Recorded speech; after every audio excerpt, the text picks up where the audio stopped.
Gang, it has been a day. That's all. I'm just going to tell you. We are here with my beautiful friend Fiona, who you all remember from season 1. Fuck a duck. We've been talking for a straight 20 minutes. Played the jingle once already. Totally did not hit the record button. So Fiona, I'm so very sorry. We were having some good conversation too. We were flying. And we'll get back into it. We're going to get back into it. Get back in our flow. But again, I've been going since 10 a.m. I've been out and about in the general public, and every time I'm in the general public, I'm reminded of how much I hate the fucking general public. So it's been a day already for me. And then classic studio chat. Every time I come into the studio and Mike's not here, there's something amiss. And I have to then play the game of why isn't this working? So I came in, I sat down, signed in, started to chat with Fiona. She can't hear me. And I'm like, what's the deal? I can hear you. My headphones are on. Everything's plugged in. No, the microphone that I normally sit at, for whatever reason, the cable is gone. It's unplugged. Mike had to use it for something, probably in a scramble. Heaven forbid he look for it anywhere else. So he just ripped it off the microphone. He knew I was coming in to use. Thanks, Mike. So I'm using another. All tea, no shade. All tea, no shade. No, I'm gonna go ahead and give him shade. So I'm using a different microphone that I don't normally. It's a whole thing. It's been a whole thing, and then I didn't hit record like an asshole. So Fiona, I'm so sorry. I do apologize. It's all good. I mean, I was thoroughly, this was even before we actually did our first false recording. We were discussing your morning at Target and just how obnoxious the parking lot is at Target, the experience of Target. And I want to like it. I want to like it. Target is still my favorite place in the whole wide world. I have figured out Target's parking lot. There's always one lane that I go down, and I can always find a space within like the first 5 spaces in that one lane. It's great. Yeah. Walmart, on the other hand, the Walmart parking lot, and I think this is true in any Walmart in any town, USA, that when they decide to build a Walmart, all rules are just thrown out the window. I don't think they use an engineer. I don't even think they use people who have ever laid asphalt in that century to do the job. Yeah. Because Walmart's parking lot, you're pissed off before you even walk through the building. And then the building itself is utter fucking chaos. And it's the worst of all humanity. There's something about that parking lot where they say, hey, why don't you take up 3 spots instead of 1? And maybe I'm missing that sign. Maybe I am missing something, because when I go to a parking spot, I'll take up 1 spot. But something about Walmart says, take up 3 spots. And then, you know what? Don't put your cart back. Right. Fill up this 1 parking spot, and the nearest spot, the most premium spot. Yeah. Just put all your shopping carts in that spot. And by the way, if you've got any trash in your car, feel free to just toss it in in your parking space as you're leaving. Yeah.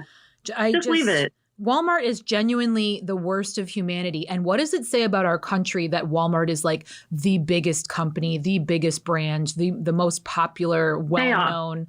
What does that say about That's America? What it says. Honestly. It says chaos. It says chaos. We are in a fragile state, my friends. That's all I can say. But what about this 13-year-old at Target? For fuck's sakes.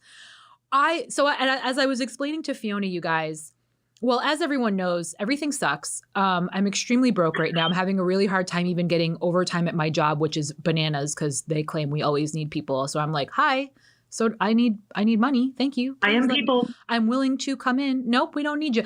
The fuck you don't. But I need you is the problem. But anyway, so I'm broke as a fucking joke right now.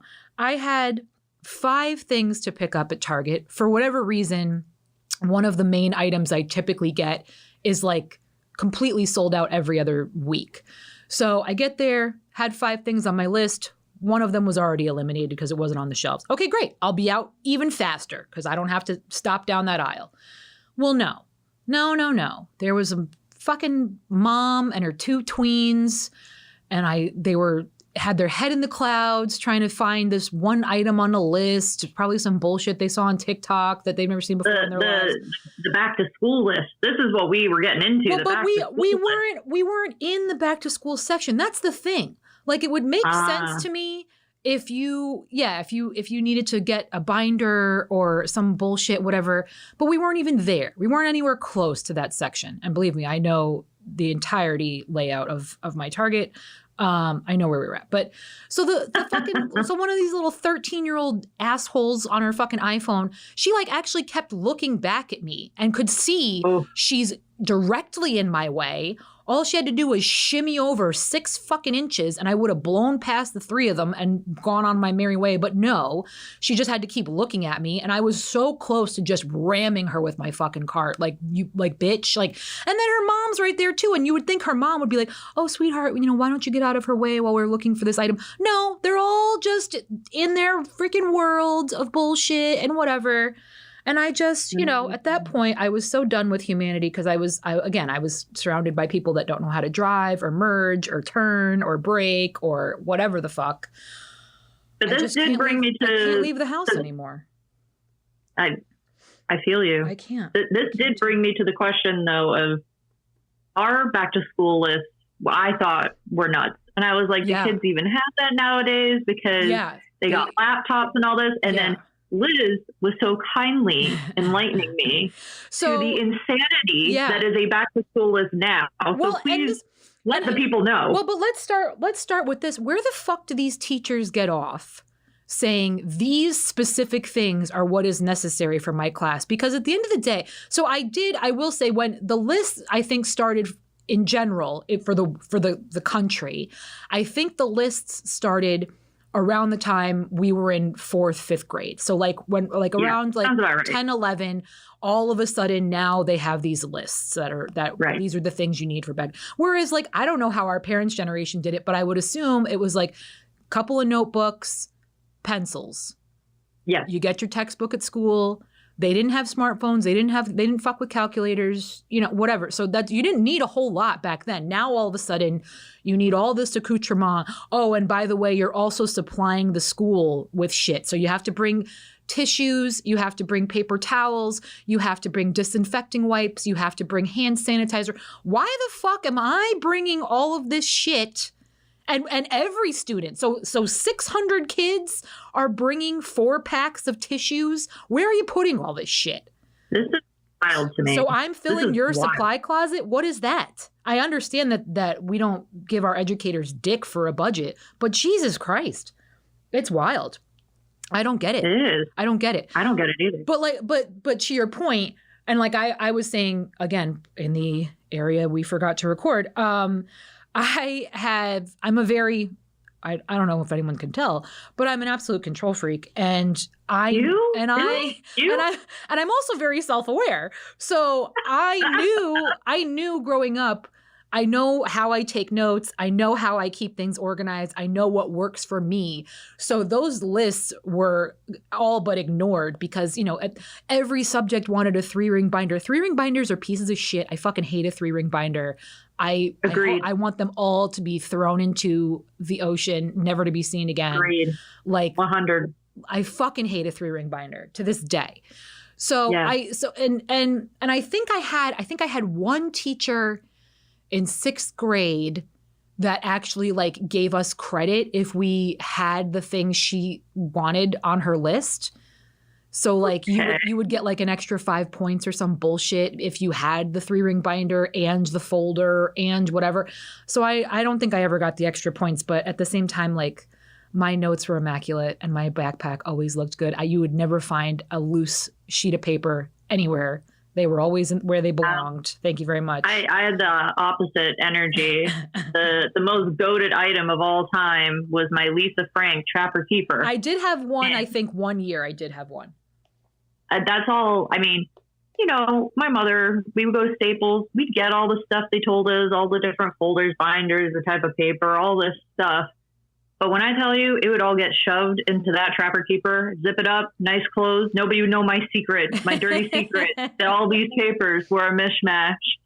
But it looked cute. I mean, Lisa Frank, Can't go wrong with that. But again, those things are so fucking big. If it's bigger than a traditional textbook, I have no interest in it. I've got no business carrying that shit around. It just becomes a pain in the ass. Did your school be always checking the kids' backs a few times a year because of all this, the heavy books and stuff? So making sure your back wasn't messed up from all the heavy stuff you had to carry. So that's how we found out I had scoliosis. I had scoliosis in the in fifth grade. I was diagnosed with scoliosis in the 5th grade. Always had it, and I don't recall them ever doing it after that. I'm sure they probably do it on a more regular basis now. She's marked. We don't need to do it anymore. She's fucked. We're good. We don't need to see her. But so I don't know if they only do it just the one time and then you're good forever, or if they check in. I don't know. I would get that test from the nurse twice a year. The ironic thing is I have inflammatory arthritis of the spine now. I'm not saying it was from all those years of carrying my Lisa Frank tracker keeper that weighed 5,000 pounds in my backpack. I'm not saying that. Right. But I'm it's a good possibility. It's a possibility. Well, but now a lot of schools don't allow you to carry backpacks around at all. You're expected to. You got the wheelies now, right? Well, I don't even know that. I think now you're expected to bring your stuff in with your backpack, but you're supposed to keep your backpack in your locker, which is a joke because we all know they don't give you enough time to get. Then you just have to carry it. Yeah, so you have to carry all your shit in your arms, which of course is going to be great for your back as well. And your posture in general. So I feel like there's no right or wrong answer. Maybe we should go back to single classrooms all day and I know there were some. I remember there was a few kids that they had the backpack, but then they could put it on the ground and add little wheels, and they could do it. Yeah, I've seen those. Everybody was like, the kids would get made fun of for that. Yep. And you were like, you know what? I'm going to suffer through this back pain because I don't want to be the wheelie kid. But now it's become a thing, which is so funny. It's accepted now. Yeah, so much stuff is accepted, though, that wasn't in our day. Let's be real. Yeah, I had a messenger bag for a little while, to be cool. Wow, I was really excited. Actually, I had the exact same one that Julia Stiles had in 10 Things I Hate About You, but hers was black and mine was olive khaki colored. So I felt like a total badass with that, but it fucked. I mean, I already had a fucked up spine and it just made things so much worse. But you did that. We got to be cool and shit. We got to be, with my fucking Jenko jeans, and I wore a camouflage shirt 4 out of 5 days of the week. I had 7 camouflage shirts. Because I was hot shit, I'd be getting my stuff from Limited 2. I'd get my platform Skechers on. Yeah. I would have bell bottoms. Yeah. Low rise bell bottoms, and then I would take one of my brother's hoodies and just throw that over it. Right. So I was really, really cool. I was just telling Tammy's daughter a couple weeks ago, because I had a couple different pairs of Jinko jeans, and then I worked at Hot Topic, so I got the cool shit right off the rack. But there was one pair. It was not a Jinko brand, and I can't for the life of me remember what brand it was, but they had 60-inch pant legs, on the bottom cuffs were 60 inches wide, so it looked like I was wearing a skirt all the time. But down the side of each pant were 3 giant pockets that looked like gills, and each pocket could fit a full-size notebook. Wow. So these dark blue jeans with these big gill pockets down the sides, my camo shirt, I would put my hair in the little baby doll ponytails in the front and the bangs. Yep. And and my front bangs were bleach blonde, my front fringe, whatever you want to call it, because I've never done bangs. And I had rings on every finger. I had 15 necklaces I wore. And then that fucking frosted lipstick we all, in the various shades that we all put on. Yeah. It was something, man. It was a time. I'm not even going to hold you. I went outlet shopping recently. Yeah. And I went into Gap Outlet, and they had the scent Dream. And see, everybody fucked with Dream. I was a Heaven girl. You were a Heaven girl? I'm the only person on earth that I know that preferred Heaven to Dream. So they have both scents at only the Gap outlets. And when I was, getting some summer dresses, whatever. And when I saw that, I was like, let me see if this even smells the same. And it hit me like nostalgia. I was like, hold on, where are my jelly shoes? There's I need a moment right now. And I bought that stuff and I have been wearing it as my perfume lately. Dude. I am just like, I'm living the nostalgia now. I'm broke as a joke, but I got to go see if they have Heaven in my Gap because, but here's the thing. It's worth it. I don't know. I feel like I don't want to go back. You know what I mean? I keep seeing this shit on TikTok when people are going through the stores and they're like, why are these fashion trends coming back? And I don't know if I want to participate in, in bringing this shit back that should have just been gone and buried. I don't know.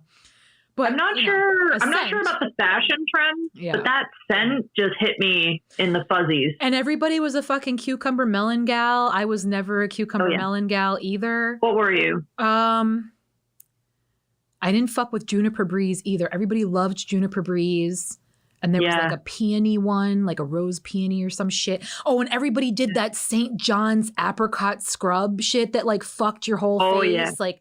Yep. All that stuff. I did do the oxy pads. I did feel that if it burnt my skin, it was doing its job.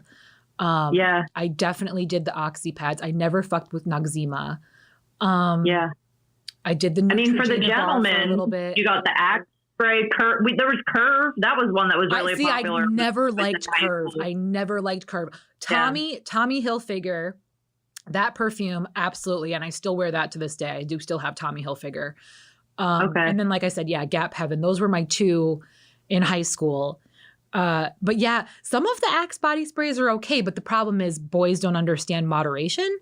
So that was a shower for them. That was the problem. Yeah. They thought that replaced showering. Yeah. Just spray that all over you. And you're like, no, that's not how it works. That's not the intention. With my 3 nephews coming up in Omaha, I'm very concerned that they're all going to take that. There's going to be 1 year where that's their attitude. And I'm going to have to come in and be like, listen, guys, you can't do this. I'm going to do you a solid and tell you right now. That does not replace water. Yeah. Does not replace water hitting your pits. No, we can't be doing this. They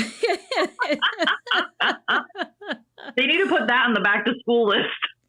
Or they need to put it right on the bottle of Axe body spray and just be will not replace a shower or some kind of you should still be shower. I mean, and what parents really should be doing ultimately is being so you like this Axe body spray, here, let me get you the same Axe shower gel and kind of, you know what I mean?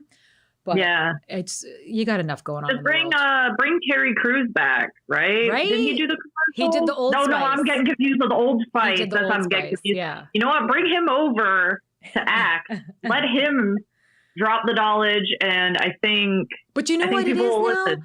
You know what the problem is now too? Well, it's always been that way actually, but bands like My Chemical Romance, bands like The Used, who's current right now, MGK. All of these, even Jelly Roll, as much as I love Jelly Roll, dude looks like he smells bad. You know what I mean? All of these unshowered millionaires are walking around and setting a really bad example for the youth of today. Gentlemen, wash your hair, run a comb through it. Try, they probably are, but then their stylist is I'm going to make you relatable. Well, that's what I'm saying. Even guys like Matthew McConaughey, apparently, from what I understand, he smells incredible, but he looks unwashed.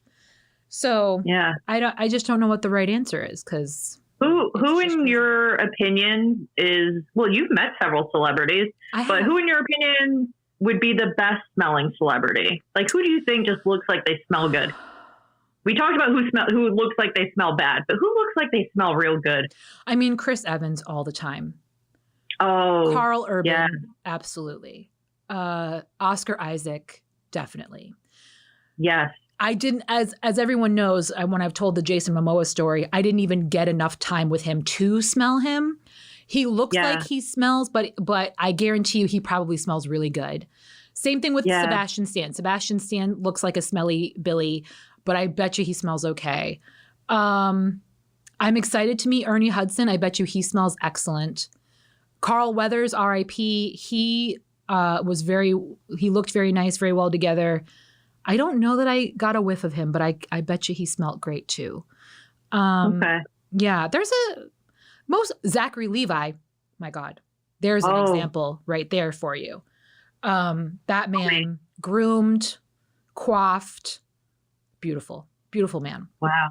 While we're on the subject of hygiene, this is actually something I've wanted to talk about with anyone and everyone for quite some time now. Let's do it. Here's the thing that I've got a problem with these days. What you got a problem with? Especially with men, with male celebrities. And it drives me nuts because once I notice it, I can't not notice it. Just like, I think I've mentioned this before, Tom Cruise's mouth does not line up with the rest of his face. The center of his teeth are like a half inch off from the center of his nose. And once you see it, he looks like a fucking alien. You cannot unsee it. Ever. I mean, he thinks he's an alien. Well, let's not go. Yeah. But no, so I have seen this trend. And I don't want to put this on British celebrities, but I have seen this trend in particular with male celebrities where they get the top of their teeth done, but the bottom are still jankety as fuck and look like a medieval graveyard. And I don't get it. Like Henry Cavill, beautiful man that he is, if you ever look in his jaw, you're like, why'd we stop? Why'd we only do half? Why'd we go halfway? The whole bottom is the most jankety fucking situation you've ever seen in your life. I haven't even noticed. Oh, I mean, you will. To be fair, you will. To be fair, I wasn't really looking that closely. But hey, I think it matters to me because I had braces for 6 years. Like my junior prom, I was in braces. So I think that's part of why I notice these things. But I notice everything, which is really, it's my burden to bear. But I'm telling you, the next time, but same thing. I'm pretty sure Ryan Reynolds has this problem. There are a ton of very handsome celebrities that only have half their teeth right, and it doesn't make sense to me. Like they have only veneers on the top. I don't even know if it's veneers. That just the top are straight and the bottom are fucked as ever. So I don't know that we can even blame veneers on this situation. It's just they straighten out the top row thinking that's all anybody's going to see. And it's like, well, you're going to talk, right? So no, everyone sees everything. And it's really distracting for me. Yeah. Have you ever had Invisalign as someone that's had braces? Yes. So after dealing with braces, again, middle school, the majority of high school, the last couple of years, I noticed like one tooth on the top and one tooth on the bottom had shifted. Within that time, I'd had like my wisdom teeth removed and other things had happened since then. So I went in and I got Invisalign because it was covered by my insurance. And I also clench at night. So even after the Invisalign straightened everything out, my doctor was like, keep the trays and keep wearing the trays in the evening. So I do have Invisalign at night, every single night. Because the silicone, like the rubber kind of mouth guards actually don't do shit for you. A lot of people get those because they're like $5 at the grocery store or whatever.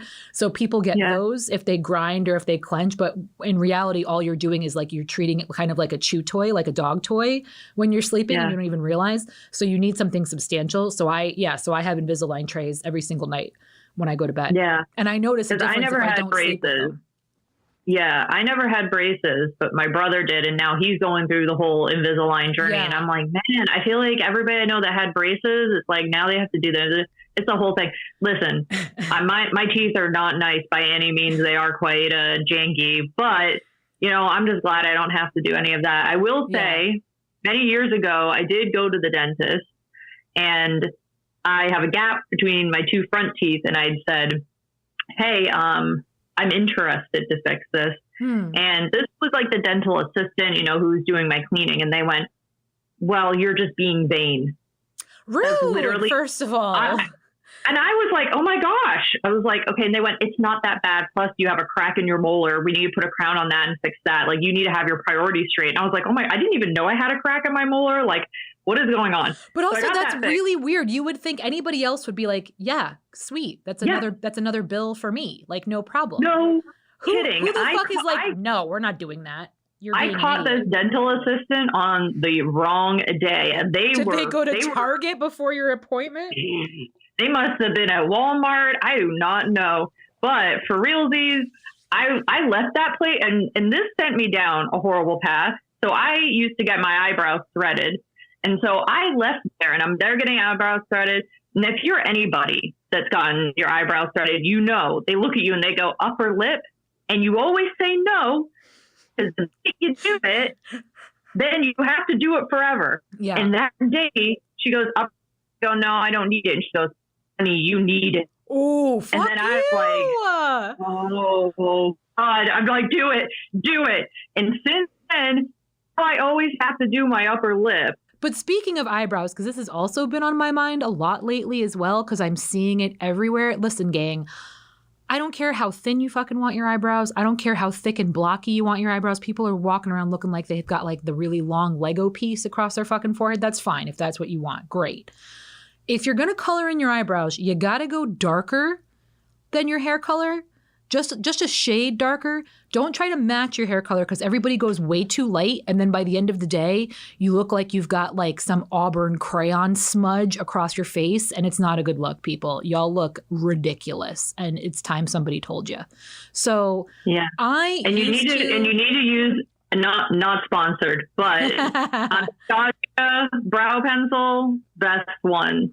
Listen, there are some really good ones out there, but you've got to get the right shade. You can't, don't try to match. Don't try to match. They have natural shade. Yeah. And listen, if it's good enough for RuPaul, it's good enough for me. That's all I'm saying. You know what? Unless you're like Whoopi Goldberg and you look good without an eyebrow, I would say you have to go darker with the pencil, the gel, whatever it is you're using. And make sure you use the eyebrow brush too to blend it all together. Folks, don't just plaster it on and then think you're walking out the house and you're going to look great. You look like a fucking clown. It's ridiculous. But it needs to be said. Because I went hard on the eyebrows high school and college. I got them waxed every other week. Oh, I would get them waxed. I would get them dyed. Oh, I would do it. Yeah. But it's just so funny to me to see the trend go in the opposite direction for a little while there. It was like everybody wanted to look like Peter Gallagher for the longest time. And I was like, okay, well, that's a choice. Now for me, I keep them natural, but I do try to like keep them from growing into other parts of my face. That's, just keep it under control.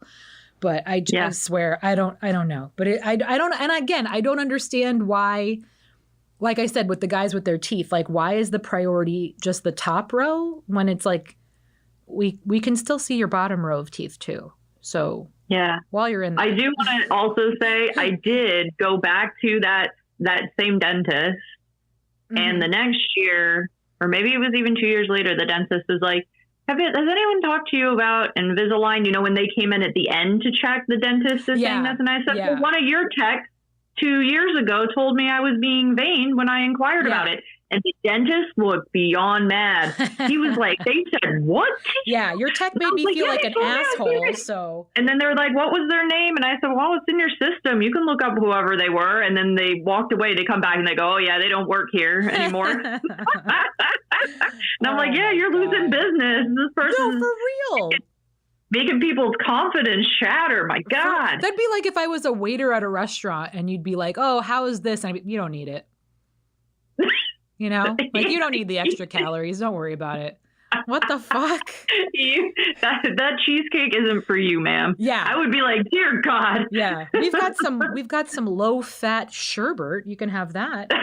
Shove that in your fat fucking face. Oh my God. I would just die. I would die on the spot. Truly. I could never go back to this restaurant again, ever. I'd be like, but your name is Cheesecake Factory, sir. Also, they're geniuses of the Can we talk about that for you do not leave the Cheesecake Factory without a piece of cheesecake. You don't. And if you do, if you are that person that can somehow enter that facility and not leave with a piece of, like, you're a serial killer. Like, there's something that's not normal. You can't. Like, you can't do that. You just can't do it. I don't care if you don't have an extra $20 in your account. You're fucking getting a piece of cheesecake. Yeah. I think it's actually scientifically proven that it's impossible. It must one be. Of the laws of, or one of again, the laws of physics. Or there's a red flag. If you guys are on the dating scene, not me, but if you are on the dating scene and whoever you're with doesn't get a piece of cheesecake at the Cheesecake Factory, you need to drop them right there. Drop them right there. This is it. First date, Cheesecake Factory. Just let them know right away. Yeah. Just, that's the first line of defense for yourself. That's a red flag. You know what? I think we're on to something here. I think the Cheesecake Factory is probably the best first date place ever, because that tells you so much about a person. Yeah. Because their portions are humongous regardless of what you order, be it a salad, be it an app. It's ridiculous. Everything's shareable. Yeah. But they give you those 2 different bread options when you sit down. And if the person you are with takes the dry, unflavored white bread as opposed to the hearty, delicious brown bread, again, I feel like that tells you all you need to know about that person. Interesting. So we need to get Cheesecake Factory to do a little collaboration with Bumble or Hinge or one of these. Or with Try Not to Curse. I'd love a sponsor. Thank you. Yeah, please sponsor. And, Liz and I will go out. We will go on first dates with the fine people. I'll fucking pod from the Cheesecake Factory. Yeah, we'll do it. Your obnoxious music as loud as you want. We'll make it work. Yeah, and we'll have our little checklist where we're like, oh, they got that bread. I don't know about this person. We'll put people through the ringer. The only time you eat the white bread that's given to you is if the Cheesecake Factory is so busy that it's just taking them forever to get to you to place your order or to get your other food out there. That's the only time. If you go in there starving and you've already eaten all of the brown bread, then it makes, sure, that's all that's left on the table, the white bread, okay, then that's fine. But I'm telling you right now, if the first thing you grab is the white bread, I don't want anything to do with you. Yeah. So there's that piece. There's the cheesecake piece. Yeah. And like, are we doing a salad with a side of fries? Well, what is this? This is what I need to know. The order itself, I don't care about really, because like I said, the portions are huge. So it doesn't matter if I got a pasta and you got a salad, they're coming in the same size plate. It doesn't matter. Yeah. However, if you're not willing to share, I know some people do have an issue with sharing food and with all of that, but the portion is so fucking ridiculous at Cheesecake Factory that if you really can't share a forkful of whatever you've got going on, that's a problem as well. It's a green flag for me if someone wants to share their food. I know 100%. Like maybe first date, people might be like, it's the first date. I don't know. But that would be a major green flag. Yeah. If they're like, hey, you want to try some of my fries? Like, I'd be like, okay, that means that signals to me that this is going well. Yep.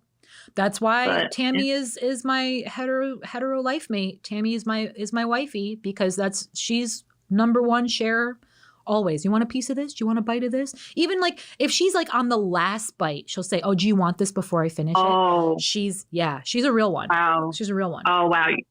That's actually true love. I'm a lucky lady. You found true love. I know. You have. And you're blessed. And Tammy is definitely one of those people. She is an absolute, I wouldn't call it, she's not a foodie like producer Mike, but she likes what she likes. She knows what she likes. She's one of those people that will make a trip out of like, oh, let's try this restaurant, or oh, I just read this about this restaurant.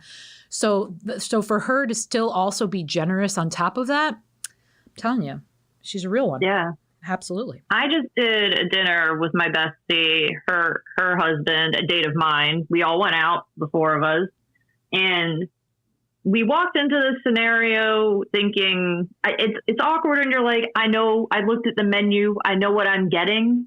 And then they came up with the menu and a pencil, and they're kind of like, circle what you want, and everybody shares it. Oh. And then my friend's husband took the menu and he just started circling stuff, and he's like, I got us. Like, I ordered for the table. No, and then I was like, can I see that though? I just want to add a little something, you know, and I circled what I was after. And when it came to the table, you know, we're all sharing, and okay, fine. Yep. But at the end of it, he was like, you know what the best thing was? It was that beef thing. And I'm like, that's what I wanted for my meal. But I mean, to be honest, I'm glad everybody enjoyed it. And the cocktails were thoroughly good. So yeah, I listen, I have no problem. It was fun. Yeah, I genuinely have no problem with sharing, but you do not choose for me. You do not take the menu. No, I need to peruse the menu. I'm also, I'll be honest, I am a very picky eater as well. I've always been that way my whole life. Okay. So I like, you know, and I'm also, I wouldn't say that I'm difficult, but I'm definitely one of those people that it's like, oh, I'll get this, but can you just do it without the tomato? You know, like certain things like that. Like I can't just willy-nilly fucking just point and pick things. No. I need a little time. Oh, you have to plan. Yeah. Well, and again, Tammy, like I said, Tammy will travel for restaurants to experience things, but girlfriend looks at the menu a week in advance. She already knows what she's ordering. She's already got kind of an idea. So in that case, okay, fine, no problem. I've already picked out what I'm ordering. That's okay. But if it's sight unseen, like, no, I need to peruse. I have to take a moment. I'm also somebody though, like if I find something I like, I'm just going to order that all the time. 100%. And I'll look at all the things on the menu. Like I'm okay to show up and like be like, what do I feel like today, and pick something on the spot. Yeah. But then if I see, like, for instance, like I love a BLT, just love it, just classic. Yeah. I will just always order that, and I will look it up and be like, oh, this sounds good. This sounds good. What? BLT. Yeah. No, I'm definitely that way in certain places. Like there's Widow Brown's just closed, RIP. They've been in business for like 30 something years. But Rip. And I'm sure they have a wonderful menu. I'm sure the other things on the menu are fantastic. That's all well and good. But I get a salmon burger every time I'm there. That's what I order. To the point where, not that I go weekly, but I've ordered the exact same thing so consistently every time I do go that the last couple of times I had been there, the moment I would sit down, the waitresses would go, salmon burger? Yes, please. Yes, the salmon burger. No tomato. Thank you very much. Like it's just so good that I'm going to miss it terribly. I went there when they announced that they were closing. I went there twice, like in the last week, just because it's just so sad, you know. But the coffee shop down the street from me just closed, and it wasn't the best coffee in town, but it was walking distance. So convenient like that, yeah, it was. Yeah. And Zelda, my pet corgi, we go on our morning walk. And she would take me that way because she'd know they would give her a little milk bone, you know, a little treat. And then I would get my latte. And it was just a nice little morning thing. Yeah. But they were literally in that spot. I want to say they opened last September. They didn't even make it a year. Sheesh. And they're like, it's tough. It's rough out here. It's rough out here. I mean, this inflation economy chat is no joke. Like it like I'm telling you, like I can pay bills, but that's pretty much all I can pay right now. Like I'm very concerned for the upcoming Comic-Con situation. Like, oh my goodness. Are you doing it? I am. I have a couple of autographs already purchased. But these motherfuckers keep adding people. I mean, Rhode Island that's their thing, but New York has done a weird thing this year where they've decided to kind of like gatekeep. Like they gave us this big, massive list prior to the tickets going on sale. But once the tickets went on sale, now they're slowly trickling in names.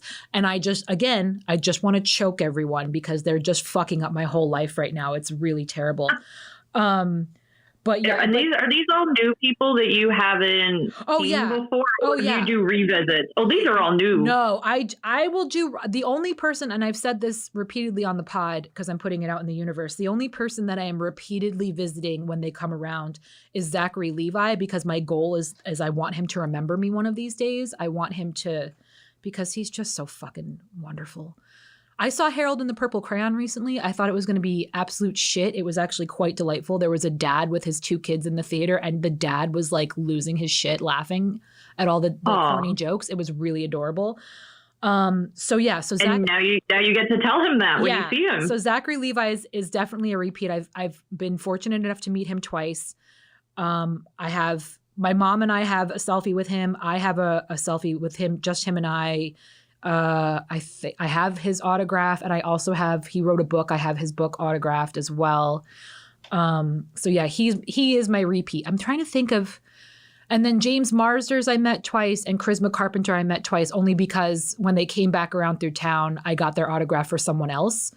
And Abby has said James remembers her, which I'm so jealous. James remembers her. Kate Mulgrew remembers her, but she has this beautiful curly red hair, bright red hair. Oh, so, I have that friend too. Everyone always remembers. Yeah, us brunettes always get shafted. Yeah. So, oh well. Okay, well, who's high on the list this year? Who's like your number one? Like, this is like it. So my number one, as I've said, I'm meeting Ernie Hudson. I'm going to have him autograph my arm, and I'll have that tattooed beneath my Ghostbusters tattoo. That's the big one right now. I'm hoping the other Ghostbusters show up. Even though I've already met, that would be epic. Yeah, even though I've already met Paul Rudd, if he does come, I'll have him autograph the arm as well. I'm having McKenna Grace autograph the arm, even though she's still very new to the franchise. But I just are all of them going to get tattooed if that happens? Yeah. If they're all there, okay. Yeah. That's the plan. That's the goal. That's the hope. I've met Chevy.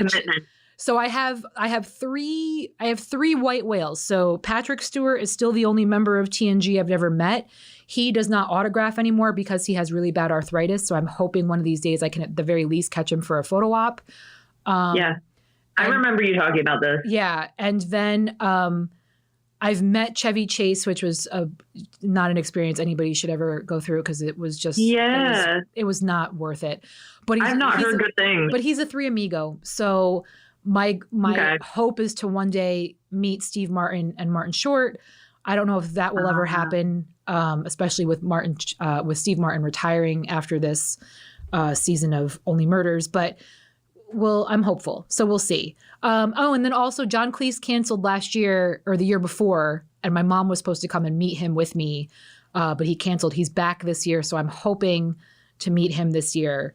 But and this is the problem. Like you can pre-plan all you want, but shit happens and people cancel or pass away, or so. Sure. So we'll see what happens. But like I said, if I can't get any fucking overtime at my job, I don't know what I'm going to do because it's just, it's not getting any cheaper. I'll tell you that. But and then I have Alice's wedding in between the two. So I'm literally going to New York Comic Con for 4 days. Thankfully, I'm staying at my cousin Karen's house. So I at least have, a place to stay for free. I get home that Monday, or I'll probably get home that Sunday night. And then probably Monday, I'm on a plane to California for Alice's wedding for the week. Wow. Yeah. But again, thankfully, staying with Mike Ron Steve and have the use of his spare car. So I, that's pretty much the only reason that I am going is because I don't have to worry about room and board and transportation. I just have to worry about my plane ticket. So. Yeah. Time to start posting your feet on the internet, Liz. I don't know what to tell you. I have been trying. Can I tell you? There's all these. I don't understand how people are doing this. I'm trying to get on the apps. I'm trying to find, but I'm such a dum-dum when it comes to technology and shit. Like, I don't know how to get on the dark web, where I would find the dark web. I don't understand how any people make a living with this shit. Everybody always tells me, oh, you can go on Craigslist or whatever. Well, no, there's apparently like a dark Craigslist, and I don't know how to access anything. It's just, I am not beneath sharing my feed on the internet. I'll tell you that right now. I always hear stories, like my radio show was just talking about, because, they all live in New York City. So one of the girls was talking about, she was trying to sell a pair of shoes on Marketplace on Facebook. And somebody messaged her and was like, I will pay you an additional $300 if you deliver them to me straight off of your feet. Oh. And she was like, that's really creepy. Like, I just don't want, I just don't want these shoes to end up at Goodwill, whatever. Like, I'm not. And meanwhile, I'm over here like, could you give me his number? Like, I have no problem doing that. Taking the shoes off my feet in the middle of a parking lot for a little extra cash. Do whatever perverted shit you got to do. I don't need to know about it. It's fine. I am not beneath that. I'll tell you all right now. Yeah, you're like, I got a PO box. We're good to go. Exactly. Or like, not to get really specific, and I apologize, my poor mother's listening to this, but like, like that. Sorry, Mom. They had a whole story arc on Orange is the New Black about them selling their used underwear. Yes. Where are these people? How do you reach them? I don't give a shit. Listen, my underwear costs like $20 a pop. If you're going to pay me $200 for them, yeah. You can. Yeah. I'll send them to you in a Ziploc bag. The fuck do I care? I'm not beneath that. Yeah. My gosh, I got fed. I get all the Facebook videos. I know everyone's like, "Oh, it's your algorithm. You must be looking for it." Okay, be quiet. Okay, I don't want to hear it. Yeah. Facebook just gave it to me. I am not looking for this. I just want to say that. Yeah. But so I got fed this thing, and it's like, I don't know if you would consider it a catfish situation. I don't know. So you got a couple that's dating, right? And then you have the two hosts there, and they're like, I think Bob has something to tell you. And, Jessica's like, what do you have to say, Bob? And Bob's like, well, I got a woman that I send her half of my paycheck every month. And Jessica's like, what do you mean? And he's like, well, I like to be financially dominated, so I send her half of my paycheck. She'll pay my bills, and then she decides how the rest of my money gets used. And then the hosts are like, why don't you just give half your paycheck to your girlfriend, Jessica? And Jessica's like just staring at the guy in disbelief. And he's like, because this person's a stranger and he likes that. And I'm like, I want to be that person. Right? But also if I were Jessica, I'd be like, holy fuck, how much do you make? Because clearly, like, obviously he makes enough to be comfortable and to be in a relationship with her. Yeah. Do you know what I'm saying? Like, yeah. So hearing that there's another 50% of your income flying around out there that I don't know about. Going to a stranger.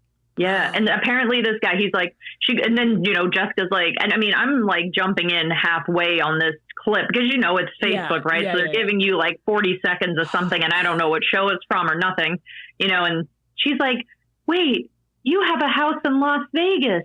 Is this where this woman is? And he goes, yeah, she stays in the house. So this guy pays for this woman and then he sends her half the check. How do you find these people? Well, and she's like, do you go see her? Do you get a ticket and fly out? Like, are you having a really? And he's like, no. I just send her half my paycheck, give her a place to live, and she just decides how I spend my money. And I'm like, bro, wow. That's the dream. That's the dream. No sexual favors. You're just paying my bills. Nothing. Yeah. I love it. I mean, if anyone would like to financially dominate me or whatever the fuck. If you're listening, and you're into financial domination, this is what I keep telling Mike. I gotta get more out there. I gotta get more listeners because, Fiona, Maria, Andy from the art school, they're not fucking paying my bills. As much as I love you guys, I appreciate you listening. It's great. My best friend Ben in Omaha, he's got a family. He's not paying my fucking bills. I need to find some Chad, Brad, dad out there that's willing to throw some bucks my way. Fuck, man. And then everybody talks about, so here's the thing too. Also the problem is where I live. I live in Connecticut. I live in a farm town. I'm on the border of New York State, but I'm still about 2 hours away from New York City. I'm about 3 hours away from Boston. My area is not great. So like people talk about OnlyFans and that kind of shit. I would be just as successful on OnlyFans as I would be if I started Ubering here. You know what I'm saying? Like it's not there. I'm not going to get any I'm not getting any passengers, any customers. It's not because of just where I'm at. It's the same thing with the dating world. Like everybody talks about like my buddy down in Georgia, he lives in Atlanta. He's on a different date every other fucking day. Yeah. And when I talk to him about the dating apps here, and he's like, it's because of where you live. Because no matter how many different dating apps there are, it's all the same people on those apps. Yes. So you're just going to get the same 10 single guys that you've either already dated or have already dismissed that they wouldn't be right for you. So that's the same problem. That's why I'm not generating any type of money or income, because I just, A, there's nobody here to pick up for Uber, and B, there's nobody with money in this area that would be interested in my OnlyFans feed account. So it's like, fuck. Yeah, we need guys. Who has a connection to the dark web for Liz? Hook a girl up. Please. I have no problem with peddling my wares, so to speak, on the dark web well, to a point. You can see you can look at my feed all day. Feeder feed. Yeah. Look at my feed all day, pick my nail polish color. It's all good. You're not going to see my face. Yeah. You're not going to see my kibbles and bits. For $300, she'll send you a used shoe. Right. See, and I'm not even looking in the thousands. I have all kinds of shoes lying around the house. I'll happily ship them off. Very reasonable prices. I'll pay the shipping, for Christ's sake. I'm not trying to be greedy here. I just need to get my bills paid. This is a steal, my friends. This is a steal. You are getting a bargain with me, friends. Oh my God. My mother is so proud. I'll tell you what. But it's just wild. Like, I don't know how. I actually saw a clip the other day. A girl was talking about how, men are all pissed off that how come we can't have a traditional wife? How come I can't have a wife that sits at home and all this shit? And she's like, because you're not taking care of them like men used to. Right. And that's exactly what she said. She goes, if you want a wife from the 1930s, she needs a husband from the 1930s. If you need 50% of her income in order to pay all of your bills. Hey, Mike, by the way, guess why I'm using this microphone? Oh, I unplugged. Yeah, thank you so much. Hey, okay. Hey, anyway, so that was her whole point. She's like, if you still rely on your wife to pay 50% of the bills, then you can't be mad at her when she expects you to do 50% of the housework. Like, that's how that exchange works, folks. If you're going to pay 100% of my bills, I'm going to take care of 100% of the household and the children and whatever bullshit that comes along with all of that. So, Mike, do you know how to get on the dark web? We're trying to peddle my wares. Yeah. Oh, great. Okay, we'll talk after. Easy, son. I've got some feet pics for you, Internet. Producer Mike has a connection to the dark web. Not only can he produce podcasts, but he will get Liz's feet out there for the public. Jack of all trades. You don't even need the dark Giving you what you want, people. Dude, it's not working with our geographic whatever. It's the problem. We'll talk later. About it. We'll work this out. Yeah. I've got bills, is all I'm saying. I got bills. Christ. I think you need to enter an international market, Liz. I think that maybe you're playing it too close to home. I think I got to change up my range. Is that what you're saying? I think you do. I think maybe Europe, Asia. I think these people will love Asia your feet. For sure. Not to disparage the Asian people, but I definitely think, it's wild what other cultures get off on. I'll tell you what, it's really interesting. We could go. Let's not go there. But I just not go there. We've already gone places we shouldn't have gone. I will tell you what. I should say the whole reason that Fiona was going to come on is we were going to talk about the Olympics. Haven't done a lick of that yet this episode. But the Paralympics are coming up. I encourage people just as much as you watch the quote unquote regular Olympics, whatever you want to call them, the able-bodied Olympics, whatever. Watch the Paralympics. That shit's amazing. It's Wednesday, August 28th through September 8th. If you're so inspired by the Olympics, just give it up for our Paralympic athletes. The medals they're going to bring home. Let's do this. This is as much as people don't like social media, as much as people, disparage TikTok. I've got to say that's pretty much the only way I was able to view the majority of events this year was through TikTok reels and through highlights because, I work full time and I also don't have cable. So it's one of those, like, if I'm not home to sit in front of the TV, like the most time I got watching the Olympics was when I was in Boston for 3 days. Cause every night I would come back to the hotel and I would watch on TV. I was watching it prime time every night. I have my sketchbook. It was my sketchbook time. That's because it's like they were able to commentate. There's a bunch of time in between people. Stuff. They're doing the suspense. They're telling the story. I'm like working in my sketchbook. Since the Olympics have ended, I have not nearly done as many sketchbook pages. I'm in a sketchbook club. Yeah. My sketchbook is due October 4th. And I'm like, I was making great progress on this sketchbook. And I'm like, oh, the Olympics are over. Yeah. But, I do have to love it, though, because I'm sitting there with my sketchbook. The athletes are doing their thing. I think I was telling you the gymnasts specifically. I'm watching them, and then, they might fall off the beam or, they have a little wobble on the landing. And I'm sitting there with my sketchbook eating popcorn going, stick the landing. like I can't even do a cartwheel. What am I I think the Olympics brought out the true delusion in people. The only person that brought me back down to earth was the Australian break dancer. Literally the only person that brought me back down to earth. So she was all of us trying to do that. So we have to talk. So it's so funny. So when we're in Boston, it was the weekend, the last weekend of the Olympics. So the closing ceremonies was coming up the following week, and breakdancing was on everybody's mind because that was like one of the last events to close out the thing, right? It was a new event. So my mom and I had this whole chat. And she kept saying that she doesn't understand it. She doesn't understand how it could possibly be considered an Olympic sport and lauded it, the highest level possible. That's crazy.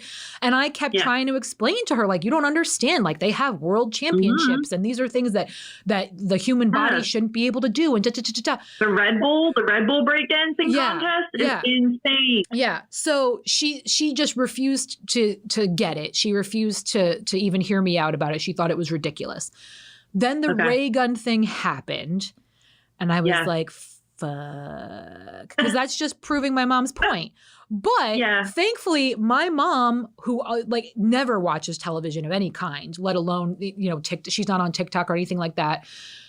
I actually caught some clips of the actual competition prior to the ray gun situation. Like she really didn't know much about ray gun until way after the fact.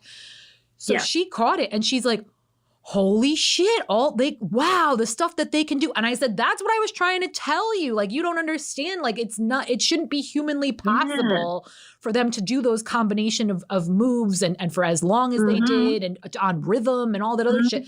So thankfully she got it. And that's why I love the Olympics for highlighting stuff like that. But then we did have a whole conversation with the ray gun thing because she hadn't seen any clips, but she had read about it in some article or something. So I actually showed her like some of the moves. The woman, like, I performed some of the moves myself that she was doing. And my mom's like, really? Like, she's like, is that? I was like, yup. And she was dead serious. And listen, she put herself out there. It's okay. It's great, but I don't know. I don't know. I mean, I don't know what she's not the reason they're not having it in 2028. Let's make that clear for everybody. No, it had to be more than that. No, every host country is allowed to pick a handful of one-off events. So that's why they had it this time, and they're not having it in 2028 because it was just something that they threw in. Just same thing like with skateboarding. And there was one other event that they threw in. So they're going to do that. So 2028, they've added cricket. They've added some other things. So that's why. It's not Ray Gun's fault that they already weren't going to have it in 2028. But unfortunately, that's kind of been the narrative now is that, because of her. I had heard, and I'm not sure, a lot of stuff's flying around, but supposedly her husband was on the committee that was selecting the B-girl that would go to represent Australia. I know she did write like an essay because she like teaches like the history of hip hop and particularly breakdancing. So I know she did like submit some essay as to why it's important and why she's so passionate about it and the history of it. I know that was part of it, but it's, to me, I'm like, no one asked her to like put a routine together first. Like nobody said, let's see what you got, kid. You know what I mean? Yeah. Like, which is what any other athlete would have to do. I mean, I saw the qualifier in Australia, and that's what I'm saying. Her husband was on the committee that selected the person. Like, so you got a little bit like, oh, okay. Because when you see her against the other B girls, you're kind of like, oh. But hey, it gave us a moment. We had a lot of moments this Olympics. I have to ask you, though, which sport do you think you could do? That's what I need to know. Archery and fencing. Tell me why. So I used to be very good with archery. It's a big passion of mine. And fencing, I really think I could fuck shit up if like Dr. Dre right now is practicing, right? Dr. Dre really wants to participate in the archery event in 2028. So I think if given the right time and training, I think I could crush it. I have very good vision. You and Dr. Dre? Yeah, me and Dr. Dre. I think we could if you want to put non-athletes together, I think Dr. Dre and I probably would be on the same level, and that would be something to see for sure. I would watch the shit out of that. Fucking A, right? But then just fencing, I've always loved. I still don't like, and they move so quick, which is amazing to me. So like every time, like, like when they hit or and they get their score or whatever, I'm like, I didn't even see it happen. Like they're so quick with it. And I'm just, so you have no really experience fencing. You just think it looks cool. Yeah, for the most part. Like I own a sword, I own a lightsaber. But no, I've never done. Archery I do have experience with. I mean, listen, I'm impressed by all of it. Like I keep explaining to my mom, because I was swimming for a good while there. For about a year I was swimming weekly, a couple times a week, and I don't believe I ever got any faster. I was able to stay straight in the lane towards the end, which is a victory in itself. But like, you watch these people put up these times in the pool, and it's like, it literally takes me a full minute to go from one end of the pool to the other. And for them to do multiple laps in 45 seconds, whatever it's wild. I'm so very impressed. And then, same thing with the gymnasts. I don't necessarily agree that something like basketball should be an Olympic sport. I feel like anything that has its own like major world stage, like how many tournaments are there for soccer? How many, what I mean? Like there's like the World Series for baseball. There's the championships for basketball. Like there's a reason that football is not an Olympic sport. Even though I actually think it's going to be a part of 2028. But it's those I don't know if I agree with this take. Yeah. I don't know because, that's okay. Gymnasts have their they do whirl. But I still feel like all of those bigger sports are on they're on the bigger stage. You know what I mean? Like nobody's tuning in for the world championship of gymnastics. You know what I mean? Like nobody's like calling out of work the next day because they stayed up late watching Simone Biles. You know what I mean? Like, I hear you. Yeah. Like nobody's tailgating at a pole vaulting event. So the Olympics it should be sports that have a lower viewership, which is exactly why, for me, sport that I would do is international. We know every country has, you know what I mean? Like not every country plays basketball. Not every country, as we know, plays football. Like, sure, if it's going to be a world game, then it should be worldwide. Mike's in here fucking with things, so I apologize if you hear. I thought you were playing one underneath. For me, it would be speed walking. Okay. I think I would be great at speed walking. Yeah, my mom would kill that. Oh, now we're using... You're fucking with everything in my world right now. Sorry. We're switching mics, people. This is what's happening. Switching mics. I'm not editing that out. You have other stuff to edit. Don't worry. Okay. Okay, bye. Thanks. Bye. He's not editing this out. You guys heard that. You hear the abuse that Liz takes from her producer? Well, see, he would say the opposite. He would say he's the one getting abused. That he gets a bunch of shit from me. He loves you. It's deserved though. Love you. Okay, bye. But yeah, so it's interesting every year when the Olympics rolls around. There are the same sports that I do try to watch and pay a little more attention to. I still prefer the Summer Olympics over the Winter Olympics.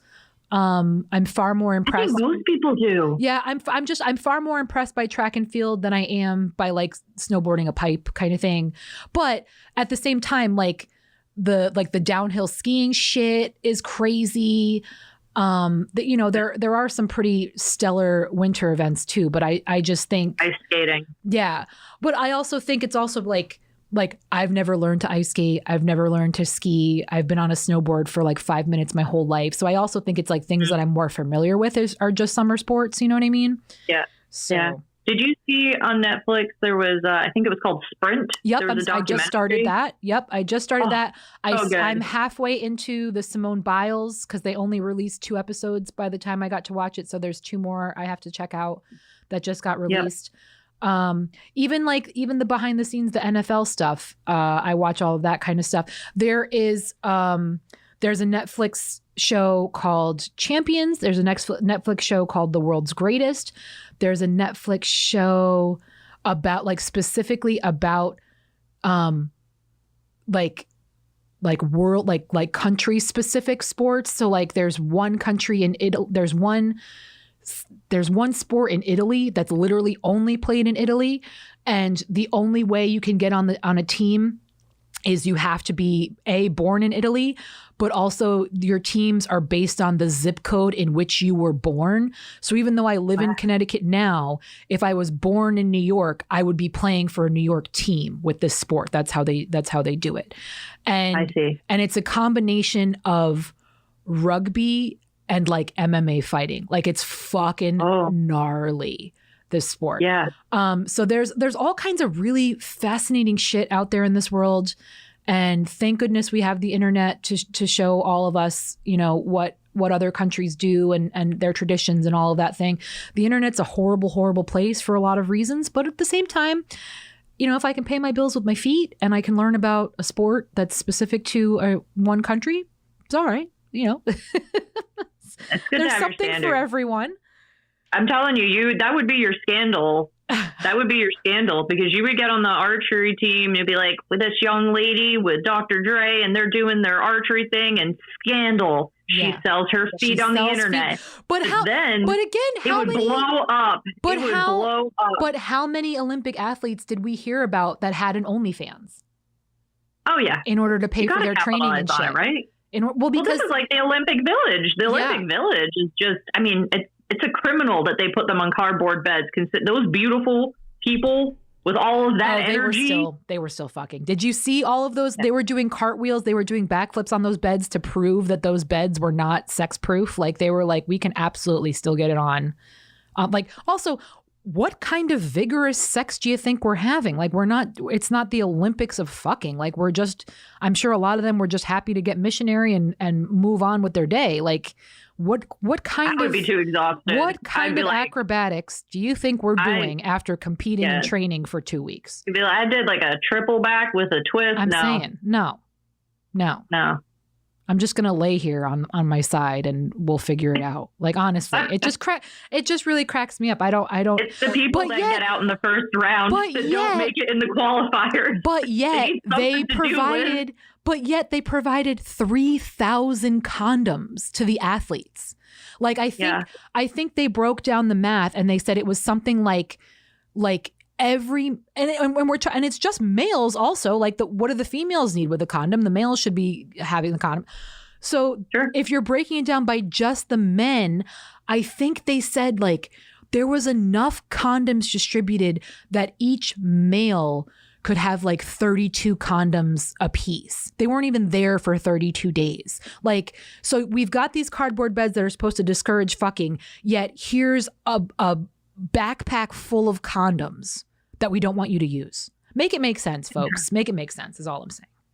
Yeah. What brand of condom was this, by the way? Is someone capitalizing on this? I have a feeling it wasn't the greatest brand, like, because Lord knows you know Trojan or Durex would be all over that, would be like, oh yeah, we're supplying the sponsor, the official condom for the Olympic teams. So I think it was some one-off generic kind of, I don't know, but that they got on Amazon in bulk or some shit. But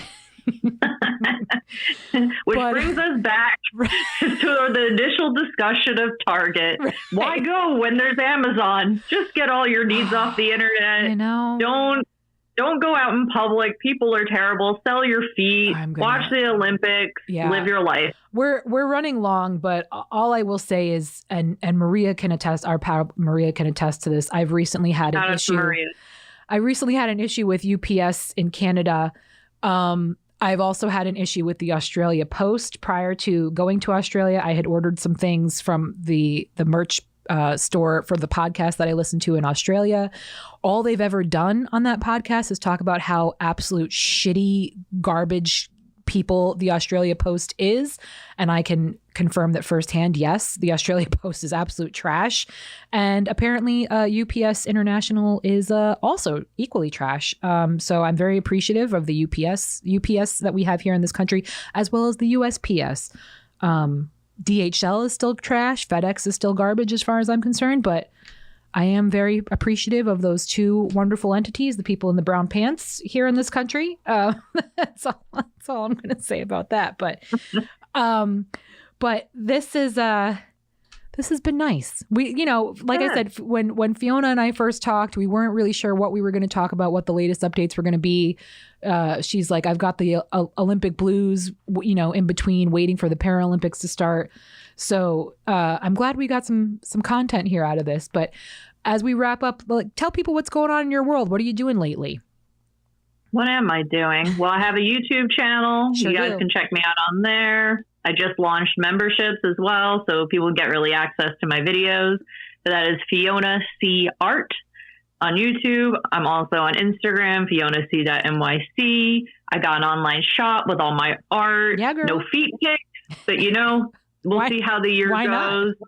Not? The art market's in a downturn, so who knows?